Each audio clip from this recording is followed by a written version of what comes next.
22, Salat, puasa, menghalalkan yang halal dan mengharamkan yang haram, bersama narasumber Ustadz Dr. Agus Setiawan LCMA. Untuk memulai kajian pada hari ini, mari kita sama-sama mendengarkan lantunan ayat suci Al-Quran yang akan dibacakan oleh Ustadz Ilyas Pratama dari Sulawesi Tengah. Kepada Ustadz Ilyas, kami persilakan.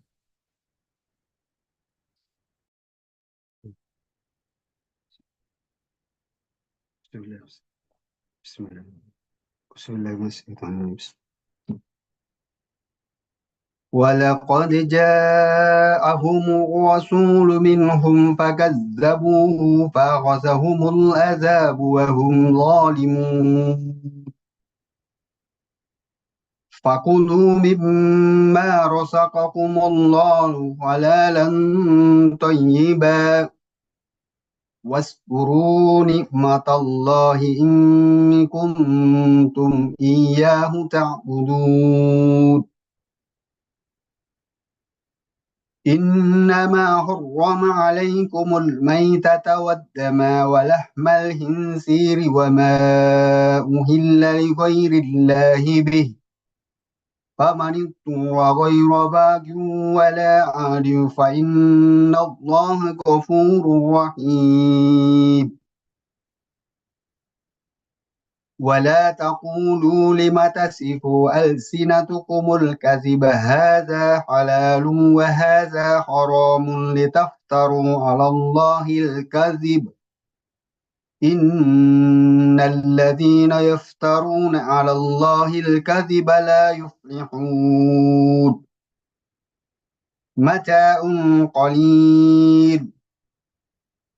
متاع قليل ولهم عذاب أليم وعلى الذين هادوا حرمنا ما قصصنا عليك من قبل وما ظلمناهم ولكن كانوا أنفسهم يظلمون وما ظلمناهم ولكن كانوا أنفسهم يظلمون صدق الله العظيم. Assalamualaikum warahmatullahi wabarakatuh. Waalaikumsalam warahmatullahi wabarakatuh. Jazakallah khair, Ustadz Ilyas dari Sulawesi Tengah. Sesi selanjutnya, jamaah kajian online Masjid Ar-Raqib, kita akan masuk ke sesi utama, yaitu penyampaian materi kajian oleh Ustadz Dr. Agus Setiawan LCMA. Assalamualaikum Ustadz. Waalaikumsalam warahmatullahi wabarakatuh. Kepada Ustadz, waktu dan tempat kami persilakan.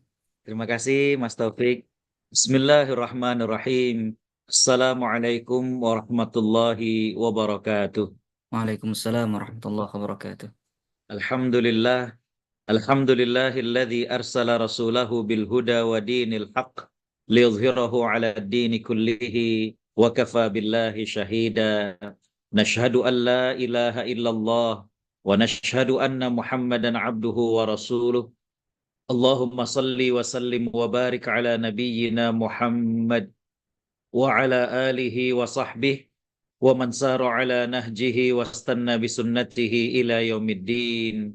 Qala Allahu azza wa jalla fi kitabihil karim. A'udzu billahi minasy syaithanir rajim. Laqad kana lakum fi rasulillahi uswatun hasanah. Sadaqallahul azim. Hadirin, hadirat para perindu surga Allah Subhanahu wa taala, jamaah kajian online Masjid Ar-Raqib yang dimuliakan Allah, tentunya tiada kata yang pantas kita lantunkan di pagi hari waktu Indonesia dan juga di siang hari waktu di Australia, melainkan ucapan syukur. Alhamdulillah. Betapa sayangnya Allah kepada kita, betapa banyaknya nikmat dan karunia yang Allah limpahkan kepada kita. Hari ini kita sudah memasuki bulan Rabiul Awal, di mana pada bulan ini sejatinya bagi seorang muslim hendaknya menjadi sebuah komitmen bagaimana mereka membiasakan untuk mengamalkan sunnah-sunnah Nabi Sallallahu Alaihi Wasallam, bukan hanya sekedar memperingati bukan saja sekedar kita mengadakan acara untuk mengenang daripada Nabi Shallallahu Alaihi Wasallam, tapi sebenarnya kesempatan bagi kita untuk mengamalkan, menerapkan sunnah-sunnah Nabi Shallallahu Alaihi Wasallam yang mungkin sudah lama tidak kita lakukan atau sudah lama tidak umat ini lakukan. Dari mulai sholat-sholat sunnahnya, dari mulai sedekah-sedekah sunnahnya, dari mulai bacaan doa dan zikirnya.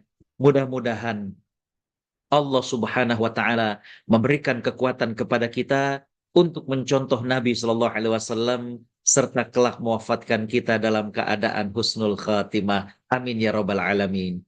Dan tak lupa selawat teriring salam kita haturkan kepada panutan kita Nabi Muhammad Shallallahu alaihi wasallam. Sosok yang kita cinta, sosok yang kita rindu, kita berharap dan berdoa mudah-mudahan dengan cinta kita kepada beliau Allah Subhanahu wa taala memuliakan kita untuk dapat satu surga dengan Nabi Shallallahu alaihi wasallam di akhirat kelak. Amin ya rabbal alamin. Hadirin hadirat para perindu surga Allah Subhanahu wa taala. Kita memasuki hadis yang ke-22 dari kitab hadis Arba'in karya Imam An-Nawawi. Saya akan bacakan bagaimana teks daripada hadis ini, kemudian saya terjemahkan dan kemudian saya jelaskan perawi daripada hadis ini. Bismillahirrahmanirrahim. An Abi Abdullah Jabir ibn Abdullah al-Ansari radhiyallahu an anna rajulan sa'ala an-nabiy sallallahu alaihi wasallam faqal ara'aita idza shallaitul maktubat wa sumtu ramadan wa ahlaltul halala wa harramtul harama wa lam azid ala dhalika syai'an a'adkhulul jannah qala na'am rawahu Muslim. Hadirin hadirat para perindu surga Allah Subhanahu wa taala. Hadis kita kali ini diriwayatkan dari sahabat yang mulia yaitu Abu Abdullah. Jadi kunyah beliau adalah Abu Abdullah. Nama beliau adalah Jabir bin Abdullah Al-Ansari radhiyallahu an. Beliau menceritakan bahwa ada seseorang datang kepada Nabi Shallallahu alaihi wasallam dan kemudian bertanya, "Ya Rasulullah, apabila aku sholat 5 waktu, apabila aku sholat yang wajib-wajib, dan aku puasa bulan Ramadan, serta aku menghalalkan yang halal, dan aku mengharamkan yang haram, lalu aku tidak menambahkan selain amalan itu, apakah aku akan masuk surga?" Nabi Shallallahu alaihi wasallam mengatakan, iya. Hadis diriwayatkan oleh Imam Muslim. Jadi hadirin hadirat para perindu surga Allah Subhanahu wa taala. Hadis ini menceritakan tentang seorang sahabat Nabi Shallallahu alaihi wasallam yang begitu rindu dengan surga, begitu terobsesi dengan surga, begitu ingin untuk masuk ke dalam surga. Beliau datang kepada Nabi Shallallahu alaihi wasallam seraya bertanya, "Ya Rasulullah, kalau aku sholat yang wajib, kalau aku puasa Ramadan, ini juga berarti yang wajib, kemudian aku melakukan yang halal, aku menjaga daripada yang haram, aku tidak makan, aku tidak melakukan yang haram, apakah dengan demikian aku bisa masuk surga?" Ternyata Nabi Shallallahu alaihi wasallam mengiyakan. Kata Nabi Shallallahu alaihi wasallam, iya. Ya. Kita akan pertama membahas tentang siapakah sahabat Jabir bin Abdullah. Ya. Hadirin hadirat para perindu surga Allah Subhanahu wa taala. Sahabat ini bernama Jabir ibn Abdullah. Ya. Kunyah beliau adalah Abu Abdullah. Ini menarik ya. Jadi para sahabat itu suka sekali nama-nama yang ada penghambaan kepada Allah Subhanahu wa taala. Nabi Shallallahu alaihi wasallam bersabda, "Khairul asma ma hummida wa ubbida." Ya.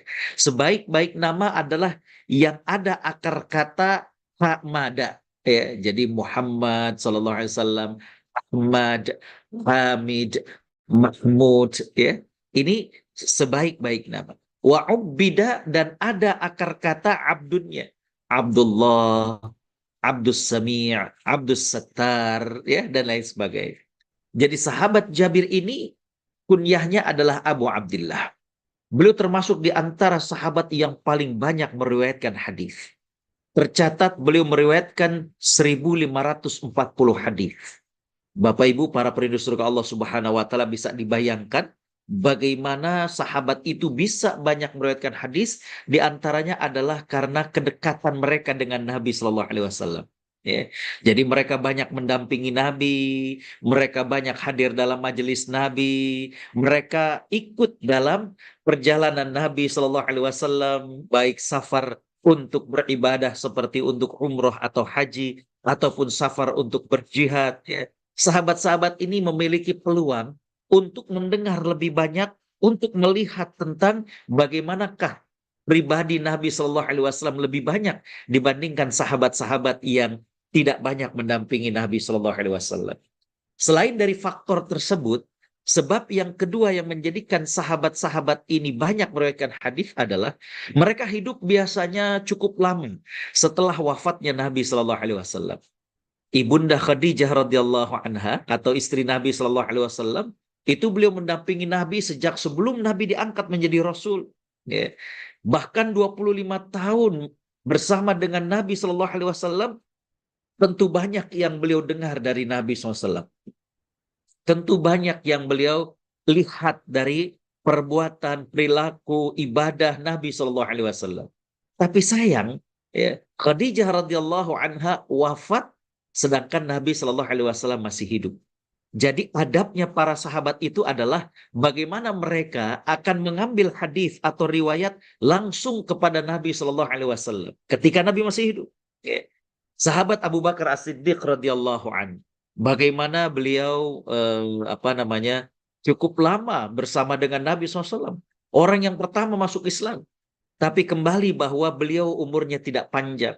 Selepas Nabi Shallallahu Alaihi Wasallam wafat, dalam riwayat hanya sekitar 3 tahun setengah beliau menggantikan Nabi Shallallahu Alaihi Wasallam sebagai khalifah, dan setelah itu beliau kemudian meninggal dunia. Jadi waktu yang singkat, ya, untuk Abu Bakar untuk kemudian menyampaikan dan menceritakan apa yang beliau alami bersama dengan Nabi Shallallahu Alaihi Wasallam. Sedangkan sahabat-sahabat yang banyak meriwayatkan hadis seperti sahabat Abu Hurairah, seperti sahabat Anas bin Malik radhiyallahu an, seperti istri Nabi Shallallahu Alaihi Wasallam Aisyah radhiyallahu anha, dan juga Jabir bin Abdullah, mereka usianya cukup panjang setelah Nabi Shallallahu Alaihi Wasallam wafat, sehingga para sahabat dan generasi setelah sahabat itu banyak mengambil manfaat atau mengambil faedah dari apa yang mereka sampaikan kepada sahabat-sahabat ini. Baik, hadirin khotaliman rahimakumullah, ya. Subhanallah bahwa kata ayah dari sahabat Jabir ini juga seorang sahabat. Ya. Jadi Jabirnya adalah sahabat, ayahnya yaitu Abdullah itu juga seorang sahabat Nabi Shallallahu Alaihi Wasallam. Ya. Cuma ayahnya Jabir ini gugur dan syahid di perang Uhud. Ya. Sebagaimana yang kita dapatkan dalam sejarah bahwa para sahabat Nabi Shallallahu Alaihi Wasallam ini cukup banyak yang gugur dalam perang Uhud. Di antaranya adalah paman beliau yaitu Hamzah bin Abdul Muttalib. Ya. Nah, hadirin qataliman rahimakumullah, Rasulullah Shallallahu Alaihi Wasallam pernah mengabarkan kepada Jabir bin Abdullah bahwa Allah Subhanahu wa Ta'ala menghidupkan ayah Jabir seraya berfirman, mintalah sesuatu. Lantas Abdullah menjawab, aku minta engkau hidupkan aku kembali di dunia hingga aku dapat terbunuh sekali lagi. Allah Subhanahu wa Ta'ala berfirman, aku telah memutuskan bahwa mereka yang sudah mati tidak bisa kembali lagi ke dunia ini. Hadis ini, ya, hadirin khotaliman rahimakumullah, banyak kita dapati nanti ketika para sahabat, ketika para ulama menafsirkan ayat-ayat tentang orang-orang yang syahid, orang-orang yang gugur di jalan Allah Subhanahu wa Ta'ala. Bagaimana mereka-mereka ini mendapatkan kemuliaan dari Allah Subhanahu wa Ta'ala, mendapatkan begitu banyak nikmat dari Allah Subhanahu wa Ta'ala dengan syahid dan gugurnya mereka di jalan Allah Subhanahu wa Ta'ala. Sampai-sampai Abdullah ayahnya Jabir ini, itu beliau ingin, ya, kalau memang dibolehkan untuk dihidupkan kembali, beliau ingin untuk ikut dalam berperang lagi dan terbunuh lagi dalam perjuangan. Ini menunjukkan betapa bahagianya, betapa nikmatnya mereka-mereka yang gugur di jalan Allah Subhanahu wa Ta'ala. Ya. Makanya Allah Subhanahu wa Ta'ala mengatakan dalam Al-Quran, A'udzubillahi minasyaitonirrajim, ولا تحسبن الذين قتلوا في سبيل الله أموات بل أحياء عند ربهم يرزقون فرحين بما آتاهم الله من فضله. Allah Subhanahu wa taala berfirman, dan janganlah kalian mengira bahwa orang-orang yang terbunuh di jalan Allah Subhanahu wa taala itu mati. Bahkan mereka hidup di sisi Allah Subhanahu wa taala, mendapatkan rizki dari Allah Subhanahu wa taala. Mereka bergembira dengan apa yang mereka dapatkan dari janji Allah Subhanahu wa taala. Farihina bima atahumullahu min fadlih. Mereka berbahagia dengan apa yang Allah Subhanahu wa taala berikan kepada mereka dari keutamaannya. Jadi, hadirin hadirat para penduduk surga Allah Subhanahu wa taala, ayah dari Jabir ternyata juga adalah seorang sahabat, ya. Baik, kita akan lihat kepada hadis, ya. Dalam hadis, sahabat Jabir menceritakan anna rajulan, ada seseorang yang bertanya kepada Nabi Shallallahu alaihi wasallam. Setelah ditelusuri bahwa ternyata seseorang yang bertanya kepada Nabi Shallallahu alaihi wasallam ini bernama Nu'man Al-Khuzai. Ya, jadi ada yang membaca dengan dhammah Nu'man Al-Khuzai, ada juga yang membaca dengan fathah Khuzai. Ya. Beliau ini seorang sahabat yang teguh dengan keimanannya. Ya. Beliau ikut dalam perang Badar dan juga ikut syahid dalam perang Uhud. Ya. Sama dengan ayahnya Jabir. Di mana hadirin khotaliman rahimakumullah, ya, pada perang Uhud, Nu'man Al-Khuzai ini pernah mengatakan, aku bersumpah padamu ya Allah, yang maha agung, tidaklah matahari terbenam kecuali aku menapakkan kakiku yang pincang ini di taman surga Allah Subhanahu wa taala. Jadi ternyata sahabat Nu'man Al-Khuzai ini kakinya pincang, ya. Jadi agak beda tingginya antara kanan dan kiri, ya. Tapi bagaimana beliau sungguh-sungguh, ya, betul-betul berniat dan bertekad untuk kemudian meraih surga Allah Subhanahu wa taala, ya. Hingga beliau ketika dalam perang Uhud itu mengatakan, ya Allah, ya, aku bersumpah, artinya bersumpah ini beliau pengen sekali, ya, agar nanti pada saat matahari terbenam, yaitu ketika sudah maghrib, beliau ini sudah dalam keadaan gugur di jalan Allah Subhanahu wa taala dan sudah menapakkan kakinya ke taman surga Allah Subhanahu wa taala. Jadi kembali bahwa yang bertanya itu bernama Nu'man Al-Khuzai atau Nu'man Al-Khuzai. Setelah Nu'man ini didapati syahid dalam perang Uhud, Nabi Shallallahu alaihi wasallam bersabda, sesungguhnya Nu'man ini dia punya prasangka baik dengan Allah Subhanahu wa taala. Maka dia mendapatkan prasangkaannya. Ya. Sungguh kata Nabi Shallallahu alaihi wasallam, aku melihat Nu'man berjalan di taman surga Allah Subhanahu wa taala dan kakinya tidak pincang lagi. Subhanallah. Ya. Inilah hadirin khotaliman rahimakumullah, perlunya kita punya prasangka baik kepada Allah Subhanahu wa taala. Prasangka baik ini adalah optimisme dicampur dengan keyakinan kepada Allah Subhanahu wa taala. Insya Allah saya bisa menyelesaikan S2 saya ini 2 tahun atau kurang. Itu prasangka baik kepada Allah Subhanahu wa taala. Insya Allah saya bisa selesaikan laporan ini kurang dari 3 bulan. Ya. Jadi berprasangka baik kepada Allah Subhanahu wa taala. Ketika kemudian ada masalah yang dihadapi, maka kita berprasangka baik, ya Allah, hamba yakin badai ini pasti berlalu. Ya. Hamba yakin masalah ini pasti engkau akan selesaikan. Jadi ada prasangka baik kepada Allah Subhanahu wa taala, ya. Nah, prasangka baik ini hadirin khotaliman rahimakumullah, oleh Allah Subhanahu wa taala, Allah akan penuhi prasangka hambanya. Dalam hadis qudsi, ya, Allah Subhanahu wa taala berfirman, ana inda dhanni 'abdi bi. Ya. Aku bersama dengan prasangka hambaku. Kalau hambaku prasangkanya adalah mampu, sanggup, selesai, sehat, sembuh, bisa ngatasin, maka hadirin khotaliman rahimakumullah, Allah akan bersama dengan prasangka hambanya. Tapi kalau di hati kita sudah jelek prasangkanya kepada Allah, kayaknya nggak bakalan sembuh deh. Ya. Itu yang kemarin juga lewat meninggal dunia. ah kayaknya nggak bakalan sanggup deh, ah ini kayaknya masalah besar banget. Jangan. Ya. Bagaimana buruk sangka kepada Allah Subhanahu wa taala, maka Allah akan jadikan sesuai dengan prasangkanya. Ya. Tapi kalau kemudian kita punya prasangka baik dan ini melahirkan optimis, ini melahirkan bagaimana kekuatan energi pada diri kita, Allah Subhanahu wa taala itu kemudian memberkahi dalam perjalanan hidup kita. Jadi kembali bahwa kata Nabi Shallallahu Alaihi Wasallam, Nu'man sudah berprasangka baik kepada Allah Subhanahu Wa Taala, ya, bahwa dia akan meraih surga Allah Subhanahu Wa Taala sebelum matahari tenggelam, dan Allah sesuaikan dengan prasangkanya.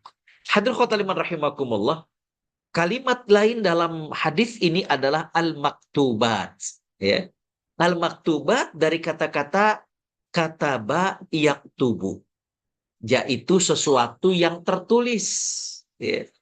Tapi orang Arab itu faham bahwa yang dimaksud dengan tertulis ini adalah terwajibkan. Nah, jadi bahkan dalam bahasa Arab itu kalau kemudian dengan kata-kata yang seperti ini jauh lebih mengena di hati orang-orang Arab.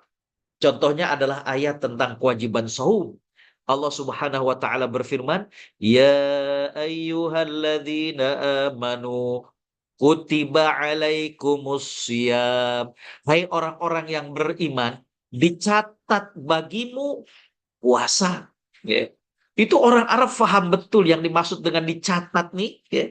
Artinya adalah diwajibkan. Maka di sini juga ya, sahabat Nu'man Al-Khazai itu beliau mengatakan sholaitul maktubat. Ya. Aku sholat yang dicatat. Yang dimaksud adalah diwajibkan. Karena kenapa? Sholat itu adalah sesuatu yang memang waktunya telah ditentukan dan juga dia diwajibkan. Allah Subhanahu wa taala berfirman dalam surat An-Nisa ayat 103. A'udzu billahi minasyaitonir rajim. Innas salata kanat 'alal mu'minina kitaban mauquta. Sesungguhnya salat itu adalah wajib yang telah ditentukan waktunya atas orang-orang yang beriman. Jadi nggak sembarangan. Ya, oh, saya pengen sekarang aja nih zuhur nih, ya. Mumpung nggak sibuk, takutnya nanti kalau pas jam 12 itu sibuk, nggak bisa. Bagaimana sholat merupakan kewajiban kepada orang yang beriman, yang waktunya sudah ditentukan. Bagaimana waktu subuh, waktu zuhur, waktu asar, waktu maghrib, dan waktu isya. Ya. Hadirin khotaliman rahimakumullah. Ya. Imam Nawawi kemudian menjelaskan lagi kata-kata dari Nu'man Al-Khazai tadi, di mana beliau mengatakan bahwa ya Nu'man radhiyallahu anhu mengatakan, aku akan menghalalkan yang halal dan mengharamkan yang haram. Ya. Kata Imam Nawawi, yang dimaksud dengan mengharamkan yang haram adalah menjauhinya. Ya. Berani untuk kemudian merubah yang haram ini menjadi halal. Bahkan bukan saja itu, tapi maksud mengharamkan yang haram adalah saya haramkan buat diri saya untuk mendekati hal itu. Dan maksud menghalalkan yang halal adalah bagaimana meyakininya, nggak ada keraguan dalam diri bahwa ini memang halal, dan juga adalah meyakini dan juga melakukan yang halal tersebut. Hadirin khotaliman rahimakumullah, kita akan masuk kepada pelajaran hadis ini. Yang pertama adalah subhanallah. Kita lihat bagaimana sahabat Nu'man Al-Khazai. Ya. Beliau datang dan terlihat dari pertanyaan beliau, dari ungkapan beliau, yang beliau inginkan adalah meraih surga Allah Subhanahu wa taala. Dan ternyata ini bukan hanya Nu'man Al-Khazai, tapi sahabat-sahabat yang lainnya. Ya. Itu mereka sangat-sangat bersemangat untuk meraih surga Allah Subhanahu wa taala. Ya. Mereka banyak sekali bertanya apa sih yang bisa memasukkan hamba ke dalam surga, ya. Mirip, mohon maaf Bapak Ibu kalau Subhanahu wa taala rahmati, kalau ada seseorang itu yang semangat untuk maaf ya, contohnya kuliah di salah satu kampus misalnya, ya, dan tahu bahwa Bapak Ibu yang hadir dalam pengajian ini merupakan alumni dari kampus tersebut. Pasti orang itu akan banyak bertanya, Bapak, Dulu bisa kuliah di kampus itu tuh bagaimana? Ya. Nanya lagi, Bapak ikut bimbel nggak sehingga kemudian bisa masuk ke kampus itu? Oh, Bapak dulu ada tips-tipsnya nggak? Ada trik-triknya nggak?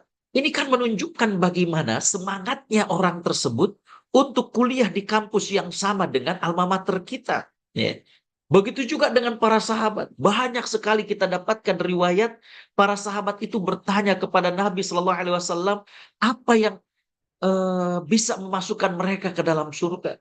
Amal apa yang bisa mendekatkan mereka ke dalam surga? Amal apa yang bisa menjauhkan mereka dari neraka dan tentunya mendekatkan kepada surga? Ya. Saya catat misalkan ada sahabat yang bertanya, "Ya Rasulullah, akhbirni bi'amalin yudkhiluni al-jannah." Ya. Ya Rasulullah, kabarkan kepadaku amal yang bisa memasukkan aku ke dalam surga. Lihat, ya. Ini sahabat pengen tahu nih, ya, bagaimana biar bisa masuk ke dalam surga, amalnya apa? Ya. Dalam riwayat yang lain, dengan kalimat yang berbeda, ada sahabat yang lain yang mengatakan bukan akhbirni, tapi dullani ala amalin yudkhiluni al-jannah. Tunjukkan padaku amal yang bisa memasukkan aku ke dalam surga. Coba Bapak Ibu lihat. Tidakkah ini menggambarkan bagaimana situasi umum para sahabat yang demikian rindu dengan surga Allah Subhanahu wa taala? Ya. Sampai-sampai pertanyaan-pertanyaan mereka itu ujung-ujungnya adalah bagaimana mereka punya pengetahuan untuk kemudian masuk ke dalam surga Allah Subhanahu wa taala. Ya. Banyak sekali, bukan satu dua, bahkan banyak sekali. Ya. Nah, hadirin khotaliman rahimakumullah, di riwayat yang lain, ya, itu dengan kata yang berbeda lagi, ya, yaitu dengan kata-kata ajarkan kepadaku. Dalam riwayat yang lain, perintahkan kepadaku. Jadi macam-macam. Intinya adalah bahwa mereka pengen tahu amal yang bisa memasukkan mereka ke dalam surga. Ada yang dengan kata-kata kabarkan, ada yang dengan kata-kata tunjukkan, ada yang dengan kata-kata ngajarin deh. Kalau emang kira-kira kalau sekedar nunjukkan mungkin hamba nggak bisa melakukan, ajarkan. Ya. Bahkan ada yang lebih dahsyat, ya, yaitu dengan kalimat-kalimat seperti militer, perintahkan padaku. Ya, jadi bahkan para sahabat itu siap untuk kemudian diperintahkan amal, tapi amal tersebut mengantarkan mereka ke dalam surga. Ini pelajaran pertama. Ya. Bagaimana semangatnya para sahabat Nabi Shallallahu Alaihi Wasallam untuk meraih surga Allah Subhanahu Wa Taala. Bagaimana dengan kita? Makanya para sahabat Nabi Shallallahu Alaihi Wasallam itu mereka komitmen. Ya. Setelah mereka bertanya kepada Nabi Shallallahu Alaihi Wasallam dan dijawab, mereka komitmen dengan apa yang Nabi Shallallahu Alaihi Wasallam sampaikan tersebut. Ya. Baik. Pelajaran kedua dari hadis ini adalah betapa pentingnya sholat. Betapa pentingnya sholat. Ya. Kita sudah tahu bahwa sholat merupakan ibadah yang Nabi Shallallahu Alaihi Wasallam dapatkan perintahnya langsung dari Allah Subhanahu Wa Taala. Ibadah lain nggak begitu, sholat nih. Ibadah yang perintahnya Nabi langsung dapatkan dari Allah Subhanahu Wa Taala.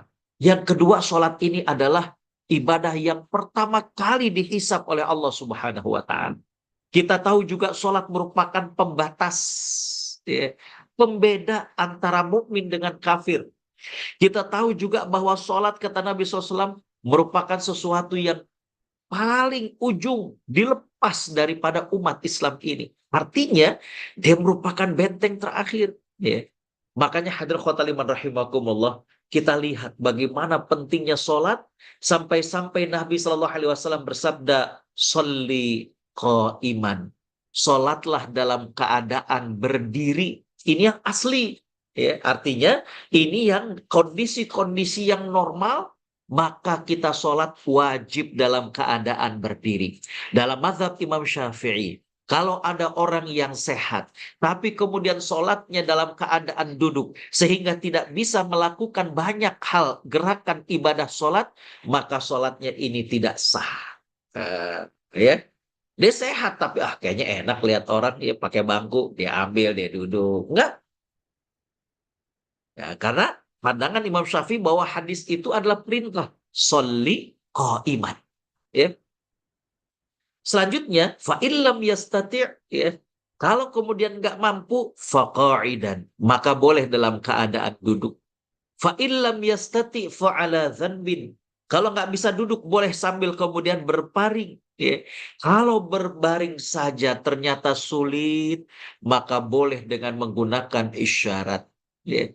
Kalau ternyata ajal sudah datang, isyarat saja nggak sanggup dia lakukan, tentu dia akan disolatkan. Lihat, sampai dia ini ya, meninggal dunia, ada syariat sholat jenazah untuk menunjukkan bahwa seorang muslim nggak boleh putus dari yang namanya sholat. Dia sehat, sholat berdiri. Kurang sehat, sholat sambil duduk. Kurang sehat lagi, sholat boleh dalam berbaring. Bahkan dalam keadaan yang payah, dia boleh menggunakan isyarat. Ya, ini biasanya kalau di rumah sakit syariah, di rumah sakit Islam tuh diajarkan ya kepada para pasien. Karena kenapa? Karena Bapak Ibu yang Allah Subhanahu wa taala rahmati, di antara ya, kekhasan keistimewaan rumah sakit syariah adalah bagaimana pendampingan pasien ketika menghadapi keadaan uzur atau keadaan sakaratul maut. Ya, jadi lagi sakit, sudah diajarkan untuk sholat. Bagaimana sholat dalam keadaan berbaring. Ya. Bahkan sudah disiapkan ya, tempat untuk pasien itu berwudu. Jadi nggak perlu untuk nepuk sana, nepuk sini. Begitu juga ada pendampingan kepada keluarga. Ketika pasien ini sudah dalam keadaan payah. Ya. Diajarkan bagaimana mentalkinkannya. Ya, diajarkan bagaimana membimbing daripada si pasien tersebut. Jadi kembali bahwa betapa pentingnya sholat. Tadi saya sebutkan. Ya.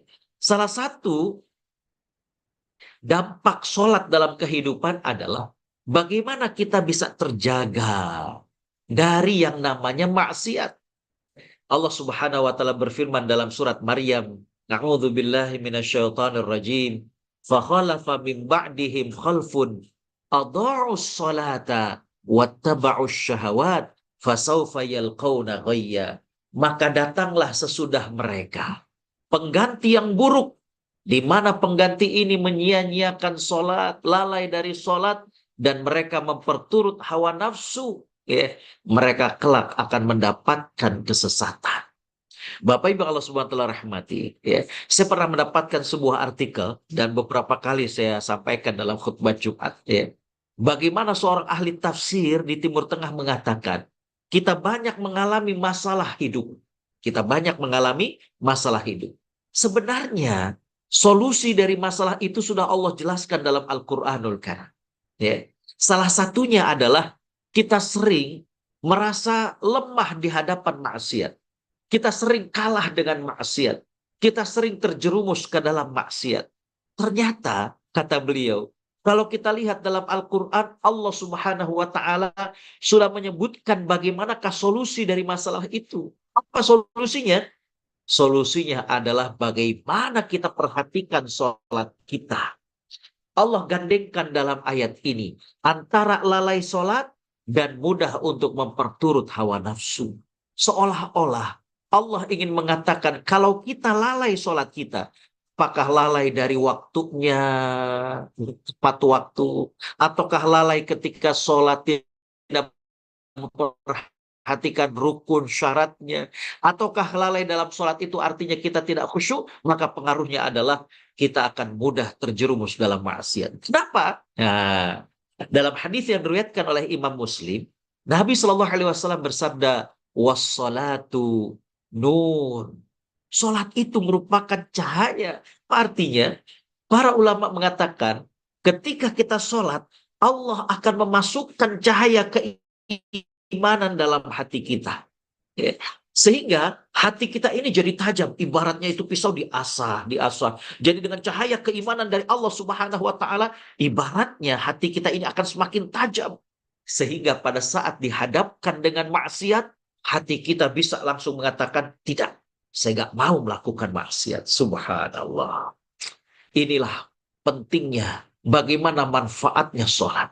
Makanya saya masih ingat bagaimana orang tua dulu itu berpesan bahwa kalau ada anaknya itu akan merantau, ataukah kerja di luar kota, ataukah kemudian kuliah di luar kota. Pesan mereka itu nggak banyak. Jaga sholatmu nak. Jaga sholatmu nak.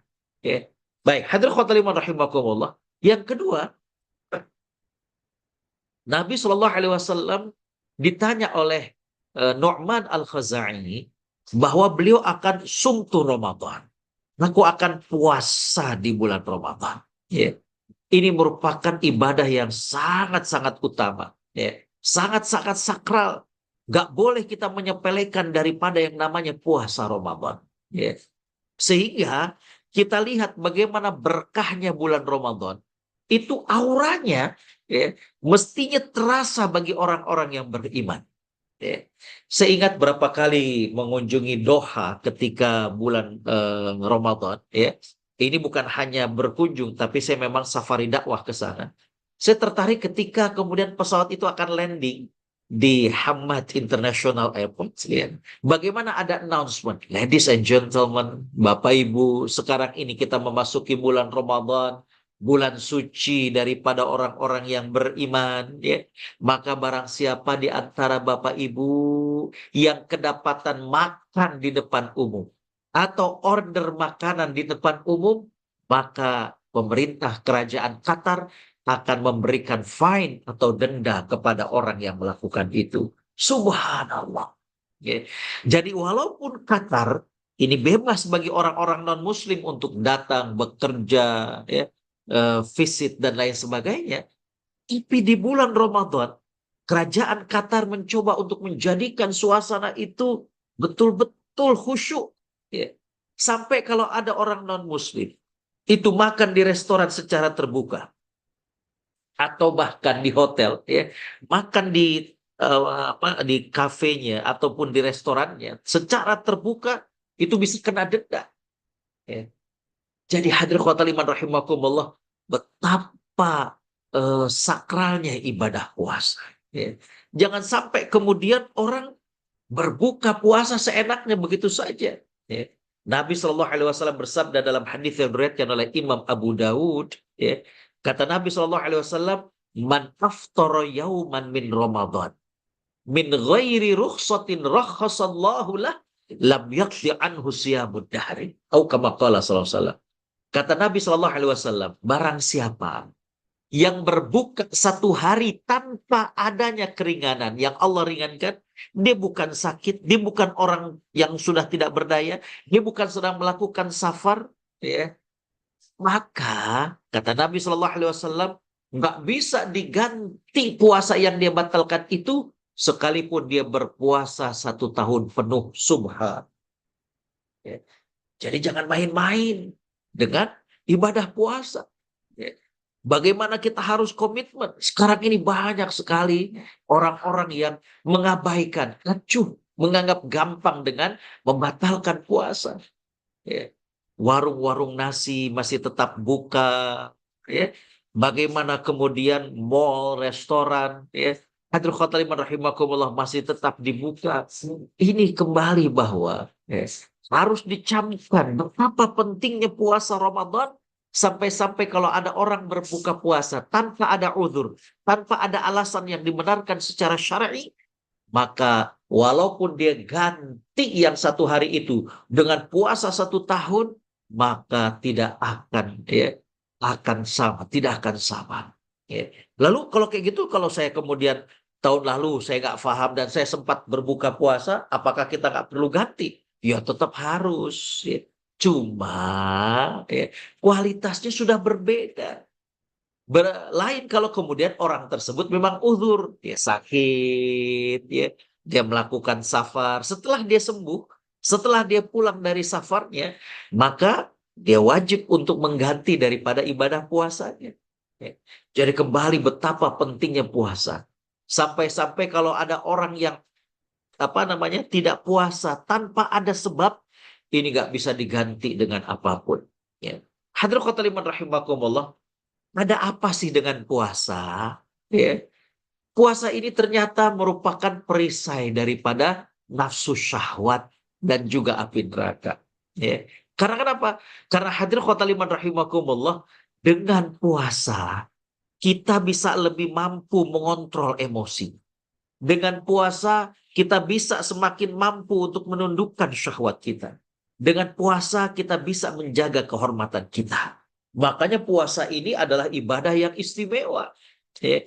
Diriwayatkan dari sahabat Abu Umamah, ya. Beliau berkata, aku datang kepada Nabi Shallallahu Alaihi Wasallam, kemudian aku berkata, perintahkan kepadaku sebuah amal yang dapat memasukkan aku ke dalam surga. Ini apa? Kata-katanya dengan perintahkan. Kata Nabi Shallallahu Alaihi Wasallam, puasalah. Nggak ada bandingannya, nggak ada tandingannya puasa itu. Kemudian aku datang lagi yang kedua kali dan menyampaikan yang sama, perintahkan padaku. Kata Nabi Shallallahu Alaihi Wasallam, berpuasalah. Ini menunjukkan betapa pentingnya puasa. Ya. Bapak Ibu Allah Subhanahu wa taala rahmati. Ketika kemudian perut kita lapar, hati kita ini bisa kemudian empati, oh kayak gini ternyata rasa lapar. Begitu juga dengan orang-orang miskin, begitu juga dengan orang-orang yang kesusahan. Ketika kita puasa, maka asupan makanan ini, ya, dia tidak begitu banyak sehingga kemudian mempersempit aliran darah bagi setan untuk menggoda manusia. Ya. Inilah dahsyatnya daripada ibadah puasa. Baik, hadirin khotimah rahimakumullah. Zakat dan haji juga sebenarnya merupakan kewajiban. Ya. Zakat dan haji juga merupakan kewajiban. Ya. Hanya saja zakat dan haji ini bagi mereka yang mampu. Zakat tentunya bagi yang hartanya ini mencapai nisab. Zakat bagi yang hartanya ini sudah melebihi batas haul. Begitu juga dengan haji. Allah Subhanahu wa taala berfirman, "Man istata'a ilaihi sabila." Ya. Barang siapa yang memiliki istita'ah kemampuan untuk melakukan perjalanan haji. Ya. Nah, kenapa Nu'man Al-Khazai ini nggak bertanya tentang zakat dan haji? Menurut para ulama, karena Nu'man Al-Khazai ini bukan orang yang terkena kewajiban dua hal ini. Ya. Jadi beliau bukan orang yang mampu, beliau bukan orang yang kaya. Makanya beliau nggak nanya tentang zakat dan haji. Tapi zakat dan haji ini merupakan sebuah kewajiban. Atau, nah ini ada pendapat lain ya, yang disampaikan oleh Syekh Mustafa.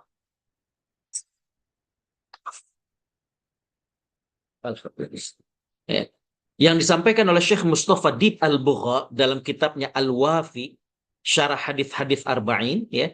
Beliau mengatakan bahwa kenapa Nu'man Al-Khazai ini tidak menanyakan tentang tidak menanyakan tentang zakat, tidak menanyakan tentang haji, karena ketika beliau bertanya kepada Nabi Shallallahu Alaihi Wasallam, ini bisa jadi ya, bahwa saat itu belum diwajibkan zakat dan haji. Karena kenapa? Beliau perang Uhud saja sudah meninggal dunia. Ya. Sedangkan kewajiban zakat itu tahun kedua dari hijrah. Jadi ketika bulan Ramadan itu diwajibkan zakat. Jadi artinya ya, mungkin bisa jadi ketika Nu'man Al-Khazai ini bertanya kepada Nabi SAW, beliau hanya mengatakan aku sholat yang wajib, aku puasa Ramadan, tapi zakat saat itu belum diwajibkan. Ya. Karena zakat diwajibkan adalah tahun kedua hijrah pada bulan Ramadan. Ini pendapat daripada Syekh Mustafa Dib Al-Bugha dalam kitabnya Al-Wafi. Baik. Lantas yang berikutnya adalah menghalalkan yang halal, mengharamkan yang haram. Ya. Hadirin khotaliman rahimakumullah. Yang pertama pelajaran dari kata ini adalah bahwa yang punya wewenang untuk menyatakan halal dan haram itu adalah Allah Subhanahu wa taala. Kalau Allah sudah menyatakan halal, nggak boleh kita mengharamkannya. Sudah Allah halalkan. Ya. Bahkan Nabi Shallallahu Alaihi Wasallam sempat ditegur oleh Allah Subhanahu Wa Taala. Karena kenapa? Karena beliau mengharamkan sesuatu yang sudah dihalalkan oleh Allah Subhanahu Wa Taala. Allah Subhanahu Wa Taala berfirman, "A'udzu billahi minasyaitonir rajim. Ya ayyuhan nabiyyu lima tuharrimu ma ahallallahu lak. Tabtaghi mardata azwajik wallahu ghafurur rahim." Hai Nabi, mengapa engkau mengharamkan apa yang Allah halalkan bagimu?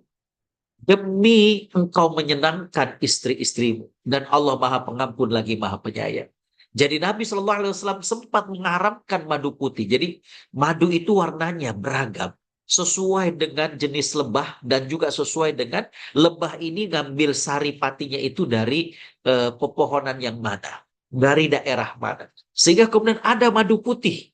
Nabi suka sekali. Ya.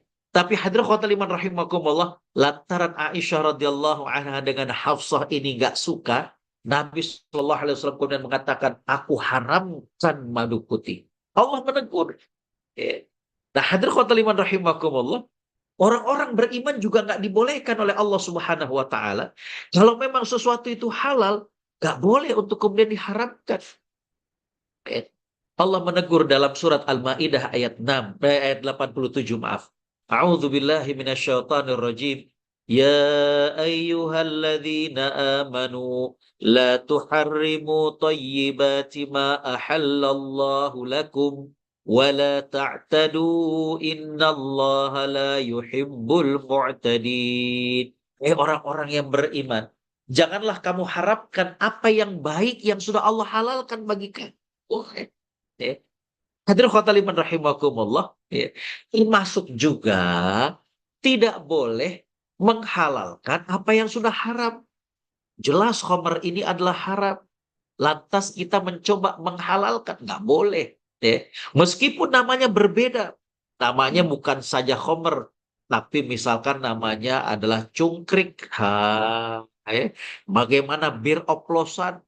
Namanya kalau yang keren vodka. Namanya kalau yang keren ini yang sampai puluhan-puluhan juta itu. Atau yang kemudian ya, ini adalah minuman-minuman khamr yang kelas murahan. Sama semuanya. Walaupun namanya berbeda, tapi tetap dia adalah sesuatu yang Allah haramkan.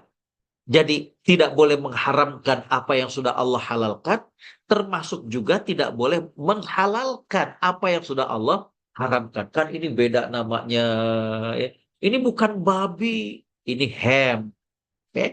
Ini bukan babi, ini adalah bacon. Ini bukan babi, tapi ya. Saya ingat Bapak Ibu Allah Subhanahu wa taala rahmati, ketika saya berkesempatan untuk ikut kursus singkat di Sydney Uni, ya. Itu hadirin khotimah rahimakumullah, kita diinapkan di sebuah tempat kayak guest house begitu, tapi bagus sekali. Itu ketika akan sarapan, ya, saya lihat ada daging diiris tipis-tipis, ya. Tapi warna dagingnya agak pucat, tidak merah seperti yang saya kenal ketika di Indonesia, ya. Dan waktu itu bahasa Inggris saya itu yang saya tahu babi itu adalah pork, ya. Jadi ketika saya ngedeketin, saya lihat sambil kemudian digoreng, ya, ada sedikit lemaknya, ya. Saya tanya, ini this pork? Saya bilang, ini babi? Oh no, katanya, bukan. Ya. Terus apa saya katakan? Ya, ini bacon, katanya. Bacon itu apa? Nggak ada dalam kamus di otak saya. Tapi saya ragu. Ya. Akhirnya saya kalau ke beberapa negara dan ragu dengan kehalalan itu, biasanya saya langsung banting setir, saya ambil buah dan saya minum susu. Ya. Hadirin khotimah rahimakumullah, ternyata setelah saya ketahui bacon itu adalah bagaimana irisan tipis daripada daging babi. Jadi walaupun namanya berbeda, nggak boleh kita mengharamkan. Ya. Baik, hadirin khotimah rahimakumullah. Yang kedua, seluruh yang haram ini harus dijauhi. Ya. Makanya ada minuman namanya nabidh. Ya. MUI itu langsung mengatakan haram. Ya.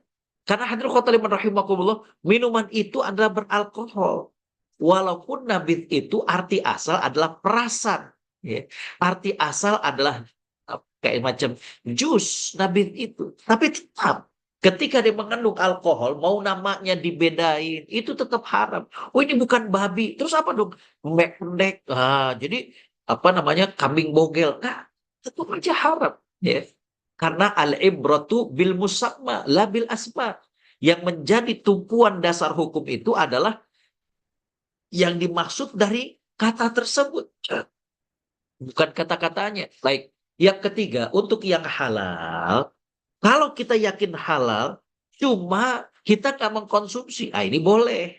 Ya, entah karena alasan penyakit, entah karena alasan tidak didapat di daerahnya, ya, entah karena alasan misalkan apapun, maka ini dibolehkan. Tapi dia tetap yakin dengan kehalalannya. Ya. Contoh misalkan yang sakit, mohon maaf, ya, orang yang asam urat misalnya, ya, ketika dia kemudian cek ke dokter, wah ini asam uratnya tinggi, Pak. Coba kurangi ini, itu semuanya halal. Ya. Tapi orang tersebut tidak memakan, tidak mengkonsumsi hal-hal tersebut karena khawatir berpengaruh kepada penyakitnya. Ini dibolehkan, tapi tetap meyakini bahwa itu adalah halal. Itu nggak didapat di daerahnya. Ya. Saya berapa kali ke Jepang, itu kalau ada diajak makan keluar dan mereka ingin mengistimewakan, artinya pengen ngasih sesuatu yang istimewa makanan Jepang, itu sering saya nggak makan telur ikan. Karena gimana gitu, ya mentah, ya ketika dimasukkan ke dalam mulut dan ketika akan dikunyah, dia muncrat, amis, ya, mual. Ya. Jadi saya mengatakan enggak, saya lebih baik yang biasa saja. Misalkan, ya katakanlah ramen, katakanlah kemudian ikan bakar dan lain sebagainya. Jadi kembali bahwa kalau ada seseorang yang dia tetap yakin dengan kehalalan tersebut, tapi dia ya karena alasan tertentu ya dia tidak mengkonsumsi makanan tersebut, maka ini adalah dibolehkan. Ya. Nah, hadirin khotaliman rahimakumullah, ya, demikian pula dengan perbuatan. Bukan cuma makanan. Perbuatan yang haram kita jauhi semuanya. Yes. Entah itu membunuh, menzalimi, korupsi, judi, dan lain sebagainya. Ya. Sedangkan semua perbuatan halal kita coba lakukan sekemampuan kita yang terbaik. Ya. Nah, itulah yang kemudian Nu'man mengatakan, la azidu ala dzalika. Aku nggak nambah sedikit pun dari hal itu. Ya. Artinya, meskipun nggak sholat sunnah, meskipun nggak puasa sunnah, ya, amalan-amalan sunnah yang lainnya tetap bisa masuk ke dalam surga asalkan komitmen dengan ini. Ya. Apalagi kalau kemudian ditambah. Nah, karena itu hadirin khotariman rahimakumullah, Islam itu mudah. Masuk surga juga mudah. Islam gak memberatkan umatnya. Tidak mewajibkan amalan sunnah. Gak, tetap dia sunnah. Ya. Tapi kalau kita kemudian mengambil, oh saya ini merasakan nikmat Allah sudah demikian banyak. Selain sholat wajib, saya pengen tambah sholat sunnah. Selain puasa wajib, saya ingin tambah. Silakan. Ya. Jadi kembali bahwa hadirin khotaliman rahimakumullah, hanya saja Islam itu mudah. Ya. Sekecil apapun iman seseorang, asalkan dia melakukan yang wajib-wajib tadi, Allah akan masukkan ke dalam surga. Itu maknanya. Ya. Hadirin khotal iman rahimakumullah. Ya. Jadi kembali bahwa orang yang sangat-sangat katakanlah komitmen dengan keislamannya, maka itu saja sudah kemudian bisa memasukkan dia ke dalam surga. Jadi kembali hadirin khotal iman rahimakumullah, hadis ini menunjukkan betapa para sahabat sangat-sangat bersemangat dengan surga. Di antaranya sahabat Nu'man al-Khuzai ini. Bahkan ini beliau tanyakan ya sebelum beliau akhirnya syahid dalam perang Uhud. Ya. Hadis ini menunjukkan kepada kita bahwa kita perlu bersemangat. Kita perlu berkompetisi untuk meraih surga Allah Subhanahu wa taala. Hadirin hadirat para penduduk surga Allah Subhanahu wa taala, saya kira saya cukupkan demikian ya. Dan saya kembalikan kepada MC dan jazakumullah khairan. Assalamualaikum warahmatullahi wabarakatuh. Waalaikumsalam. Waalaikumsalam warahmatullahi wabarakatuh. Masya Allah, jazakallah khair Ustadz atas pemaparan materinya. Jamaah kajian online, bagi Bapak Ibu yang memiliki pertanyaan, silakan dapat menggunakan fitur chat, kolom chat, atau dapat eh, raise hand langsung untuk bertanya langsung kepada Ustadz. Dipersilakan.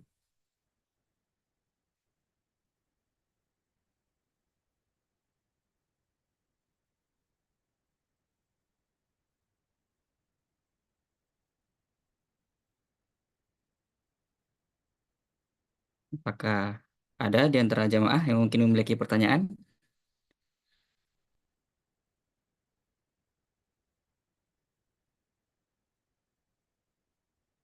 Silakan Ibu Yusnimar yang sudah Assalamualaikum Assalamualaikum Ustaz.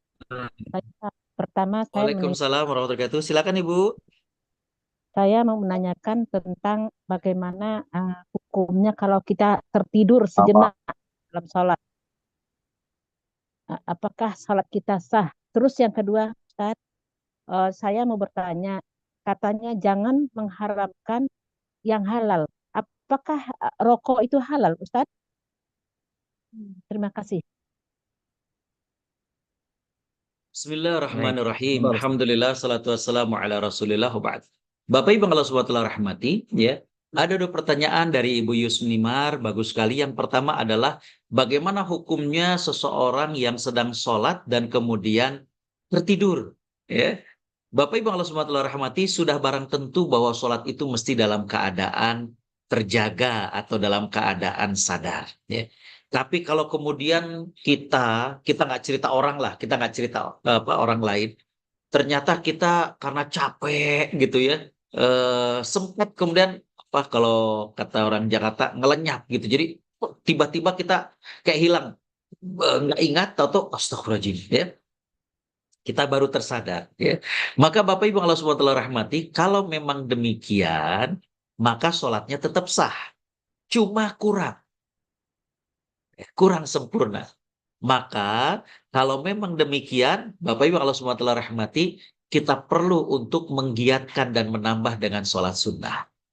Jadi kembali bahwa sholat kita tetap sah, ya, hanya saja berarti ada kekurangannya, yaitu bolong-bolongnya tadi. Nah, bolong-bolongnya ini bisa kemudian kita tambal dengan sholat-sholat sunnah.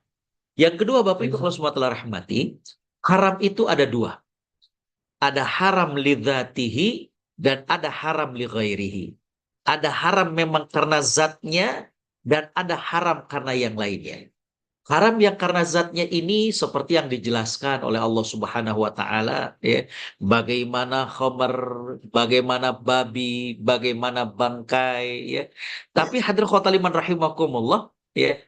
Bagaimana para ulama menganalogikan. Jadi para ulama kemudian memahami bahwa oh, dari kata-kata khomer ini juga sesuatu yang membahayakan. Ya. Jadi makanya kemudian dibahas, oh ini berkaitan dengan rokok juga ya, karena rokok ini membahayakan, apalagi membahayakan kepada apa namanya orang lain yang menjadi perokok pasif, maka MUI mengeluarkan fatwa tentang bagaimana keharaman rokok. Ya. Jadi dia bukan karena zatnya, tembakaunya nggak haram, ya, tapi bagaimana dampaknya. Mirip seperti boikot yang kita lakukan terhadap produk-produk yang mendukung Israel. Ya. Produk-produk itu halal. Saya masih ingat bagaimana kemudian Kepala BP POM itu mengajukan protes bahwa mereka sudah melakukan penelitian dan ini nggak mengandung unsur yang haram. Betul, ya. Itu nggak ada mengandung babi, nggak ada mengandung khamr, nggak ada mengandung ini dan itu. Namun ini yang disebut dengan haram karena ada yang lain. Ya. Haram karena sebab yang lain. Kenapa? Karena dengan kita membeli produk tersebut, ini tanpa kita sadari ada sebagian dari keuntungan yang kemudian dikirimkan dan itu yang kemudian terjadi adalah bagaimana saudara-saudara kita di Palestina dibunuhi, dizalimi dan lain sebagainya. Jadi kembali Bu Yusnimar bahwa haram itu ada haram lidzatihi dan ada haram li ghairihi. Dan rokok itu dinyatakan haram oleh para ulama adalah karena memadaratkan. Ya, dalilnya banyak dan itu bisa dilihat di fatwa MUI. Demikian saya kira. Wallahu a'lam. Terima kasih Ustaz. Sama-sama Bu. Terima kasih Ibu Yusnimar dan jawaban dari Ustadz Agus Setiawan. Izin kepada, tadi ada yang raise hand satu lagi ya, Bapak Adil Syah, apakah? Atau ini kita ke kolom chat dulu Pak Ustadz. Ini ada dari Bapak atau Ibu Realme. Assalamualaikum Pak Ustadz, mau bertanya bagaimana cara kita agar sholat kita bisa menjadi khusyuk. Tafadhol Ustadz. Bismillahirrahmanirrahim. Alhamdulillah, salatu wassalamu ala rasulillah wa ba'd. Baru pekan lalu saya ngisi di Departemen Ilmu Kesehatan Anak FKUI RSCM tentang menggapai sholat khusyuk.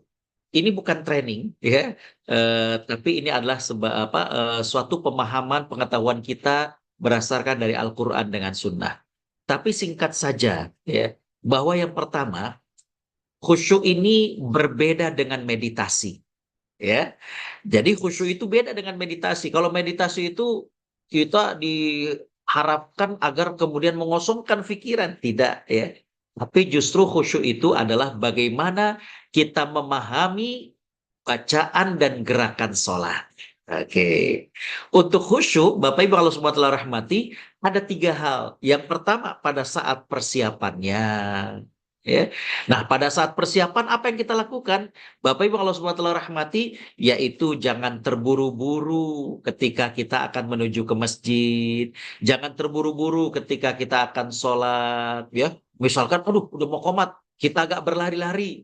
Nah, ini biasanya membuat kita jadi kurang khusyuk. Kenapa? Ketika kita sholat sambil kemudian terengah-engah gitu, ya.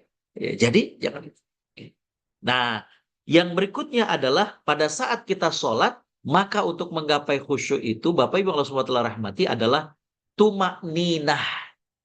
Tumak ninah itu artinya nyaman. Ya. Kita sholat itu bagaimana posisi tangan, posisi kaki ketika berdiri, itu dalam keadaan yang nyaman. Ya. Bagaimana dengan nyaman itu, kita sholat jadinya enak. Ya. Kalau sholat kita udah nggak nyaman, misalnya terlalu sempit, aduh kayaknya nggak enak. Ya.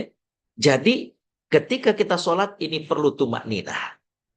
Yang berikutnya ketika kita sholat, dalam hadis dikatakan pandangan itu adalah ke tempat kita sujud. Jadi jangan kemudian kita tengadahkan, kita lihat kanan kiri. Tidak. Ya. Jadi kembali bahwa itu di antara kiat-kiat. Ini secara singkat saja karena sebenarnya dia adalah satu sesi tersendiri, ya. Bagaimana kita untuk bisa menggapai khusyuk dalam sholat, dan sekali lagi bahwa khusyuk itu bukan berarti meditasi, tapi khusyuk itu adalah bagaimana kita memahami gerakan dan bacaan sholat. Khusyuk juga bukan menghayal. Lah, ini ada satu menarik saya tambahkan. Jadi saya pernah berkunjung ke rumah seorang kawan. Ketika saya masuk itu kemudian dipeluk. Ya. Kata beliau, Ustadz, alhamdulillah saya sholat udah bisa khusyuk. Saya bilang, boleh tahu dong gimana trik-triknya? Ya. Kata beliau gini, Ustadz, saya habis takbiratul ihram, kemudian mata saya pejamkan. Awalnya gelap, Ustadz, tapi setelah itu kelihatan indah. Saya seolah-olah berada di taman bunga. Saya bisa berlama-lama, Ustadz. Mirip seperti Nabi SAW yang kalau kita baca katanya Nabi itu sholatnya itu lama. Sampai kakinya itu bengkak-bengkak. Saya langsung tersenyum dan saya mengatakan, akhi, antum ini bukan khusyuk dalam sholat. Terus kenapa, Ustaz? Antum ini menghayal. Jadi khusyuk itu bukan meditasi, khusyuk itu bukan menghayal. Khusyuk itu memahami bacaan dan gerakan sholat. Demikian, wallahu a'lam. Baik, jazakallah khair Ustadz. Nah, kita masuk ke pertanyaan berikutnya dari Ibu Elmiati. Bismillah. Ustadz izin bertanya, apakah benar sholat kita yang dulu pernah kita tinggal itu wajib diqadha? Baik, tafadhal Ustadz. Bismillahirrahmanirrahim. Alhamdulillah, salatu wassalamu ala rasulillah wa ba'd. Bapak Ibu Allah SWT rahmati, ya. Memang ada sedikit silang pendapat tentang hal ini, ya. Tapi, ya, Aisyah radhiyallahu anha, beliau pernah mengatakan, kunna nu'maru biqada'is shaumi wala nu'maru biqada'is shalah. Kami diperintahkan untuk mengqadha dan mengganti puasa yang lalu, tapi kami tidak diperintahkan untuk mengqadha dan mengganti sholat. Berdasarkan dari hadis ini, dalam pandangan mazhab Imam Hambali, Imam Ahmad bin Hambal, dan juga pandangan ahli fikih yang lain bahwa kita tidak perlu untuk mengqadha, ya.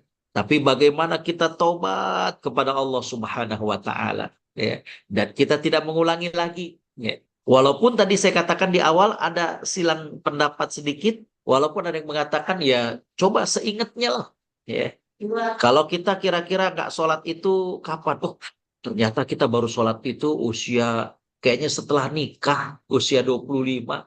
Jadi ketika kita akil balik sampai umur 25 itu kayaknya kita nggak sholat. Ada juga yang berpendapat untuk kemudian diqadha atau diganti. Tapi wallahu alam ya. Kalau saya lebih sependapat dengan pandangan yang pertama, yaitu tidak diqadha, tidak perlu untuk kemudian diganti. Wallahu alam. Jazakallah khair, Ustadz. Nah, ini Ibu Yusnimar, raise hand lagi. Apakah ada yang ingin ditanyakan lagi, Ibu?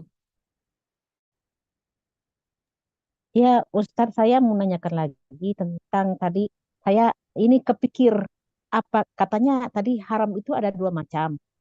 Nah, yang pertama itu adalah homar tadi kan. Nah, bagaimana dengan rokok? Homar itu kalau kita makan, kita berdosa. Tapi apakah rokok kita tetap merokok itu kita berdosa juga, Ustadz? Baik, tafadhol, Ustadz. Bismillahirrahmanirrahim ya. Terima kasih Ibu ya. Ketika seseorang itu merokok, maka dia melakukan hal yang mubazir. Dia melakukan bagaimana pemborosan terhadap apa yang sudah Allah berikan padanya. Ya. Sedangkan perilaku mubazir ini adalah perilaku yang tidak dikehendaki oleh agama.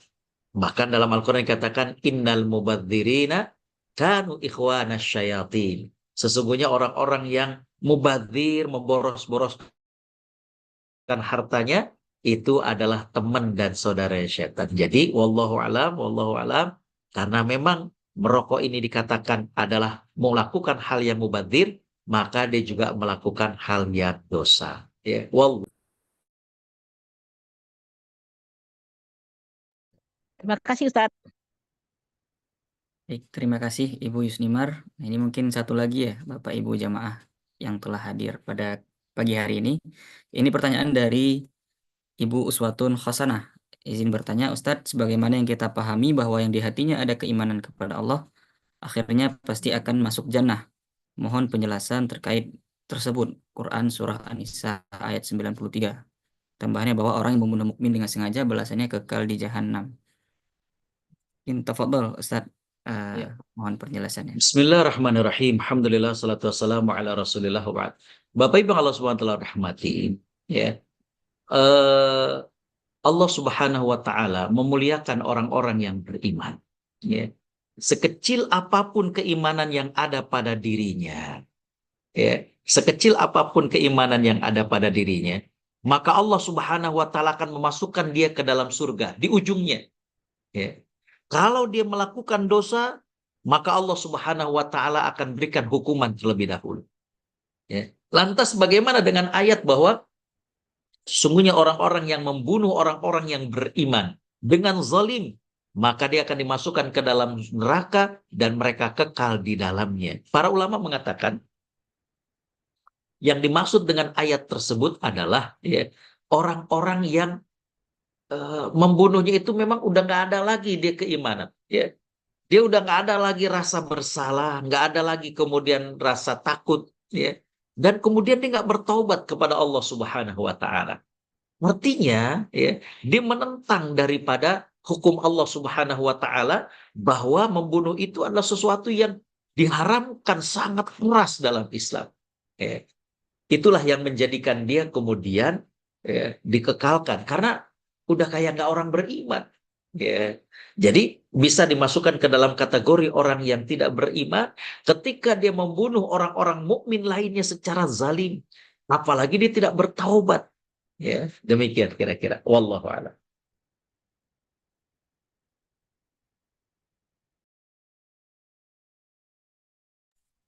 Alhamdulillah, jazakallah khair, Ustadz, atas jawabannya. Mungkin mengingat waktu, maka sesi diskusi juga kita cukupkan, Ustadz.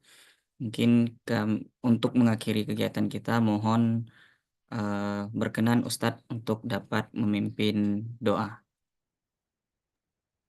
Astaghfirullahalazim, astaghfirullahalazim, astaghfirullahalazim. Bismillahirrahmanirrahim. Alhamdulillahi rabbil alamin, hamdan syakirin, hamdan na'imin, hamdan yuwafi ni'amahu wa yukafi'u mazidah. Ya Rabbana lakal hamdu wa lakal syukru kama yanbaghi li jalali wajhika wa azimi sultanik. Allahumma salli ala Muhammad wa ala alihi wa sahbihi ajma'in. ربنا ظلمنا أنفسنا وإن لم تغفر لنا وترحمنا لنكونن من الخاسرين اللهم اغفر لنا ولوالدينا وارحمهم كما ربونا صغيرا ربنا هب لنا من أزواجنا وذرياتنا قرة أعين واجعلنا للمتقين إماما اللهم أرنا الحق حقا وارزقنا اتباعه وأرنا الباطل باطلا وارزقنا اجتنابه ربنا لا تؤاخذنا إن نسينا أو أخطأنا ربنا ولا تحمل علينا إصرا كما حملته على الذين من قبلنا ربنا ولا تحملنا ما لا طاقة لنا به واعف عنا واغفر لنا وارحمنا أنت مولانا فانصرنا على القوم الكافرين ربنا آتنا في الدنيا حسنة وفي الآخرة حسنة وقنا عذاب النار وبفضل سبحان ربك رب العزة عما يصفون وسلام على المرسلين والحمد لله رب العالمين والسلام عليكم ورحمة الله وبركاته. Waalaikumsalam Salam warahmatullahi warahmatullahi wabarakatuh. wabarakatuh. Warahmatullahi wabarakatuh. Terima kasih Ustaz. Jazakallah khair Sama-sama Bu. Ustaz Dr. Agus Setiawan atas pemaparan materi, sesi diskusi serta doa yang telah dipanjatkan. Jazakumullah khair juga kami ucapkan kepada seluruh jamaah yang telah berhadir. Ada Ibu Deputi, Ibu Seli Salamah, Bapak Astama, Pak Dadang Kurnia, Pak Sutrisno, Ketua Masjid Ar-Raqib BPKP, Pak Faisal Kapar Bengkulu, Pak Kapar NTB, Pak Muzakir, Bapak Ilham Nur Hidayat, dan seluruh jamaah yang tidak bisa kami sebutkan satu persatu. Akhiri kegiatan kajian pada pagi hari ini, mari kita tutup dengan doa kafaratul majelis. Subhanakallahumma wa bihamdika asyhadu an la ilaha illa anta astaghfiruka wa atubu ilaik. Billahi taufiq wal hidayah. Terima kasih Ustaz. Assalamualaikum warahmatullahi wabarakatuh. Waalaikumsalam. Terima kasih Pak Sutrisno. Waalaikumsalam. Semuanya Pak Dadang, Ibu. Amin. Pak Assalamualaikum. Waalaikumsalam Ustaz. warahmatullahi wabarakatuh. Makasih Pak. Izin Dir. Terima Assalamualaikum. kasih Ustaz. Terima kasih Mas Taufik. Terima kasih kembali, Pak.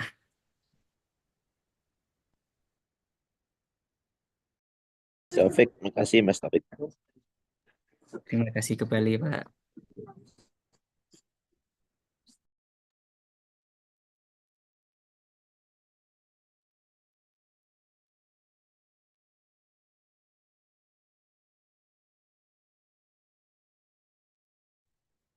Izin live. Assalamualaikum.